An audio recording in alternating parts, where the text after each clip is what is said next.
The tragedy of Mick Box is beyond heartbreaking, not because his name is forgotten, but because his legacy is often misunderstood. As the founding guitarist and last original member of Uriah Heep, Mick Box helped shape a sound that bridged hard rock, progressive ambition, and haunting melody. His riffs powered arenas, his wah-drenched solos became instantly recognizable, and his band sold tens of millions of records worldwide. Yet behind the roar of amplifiers and the glow of stage lights lies a story marked by loss, endurance, and a quiet kind of grief that never fully fades. In the early 1970s, Uriah Heep stood shoulder to shoulder with the giants of British rock.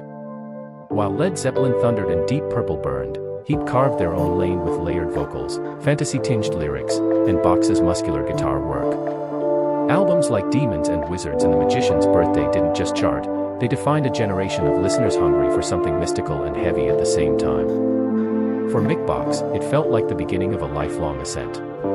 What no one could see was how fragile that success would become. The band's internal chemistry, once electric, slowly began to fracture under the weight of egos, exhaustion, and constant touring. Lineup changes became a painful routine. Friends Box had built the band with were suddenly gone, some by choice, others by forces far beyond control. The most devastating blow came with the death of bassist Gary Thayne in 1975. Thayne was young, wildly talented, and deeply connected to the band's spirit. His loss wasn't just professional, it was personal. For Box, it marked the first time rock stardom collided head-on with mortality. Tragedy didn't stop there. Over the years, Uriah Heep lost multiple former members, including vocalist David Byron, whose voice had helped define their early sound. Each loss chipped away at Box, even as he carried on, determined to keep the band alive. To the outside world, it looked like resilience. Inside, it was survival. He wasn't chasing nostalgia, he was honoring the people who could no longer stand beside him on stage. As musical trends shifted, Uriah Heep was pushed out of the spotlight, especially in the United States. Punk dismissed them. Critics mocked them. Radio moved on.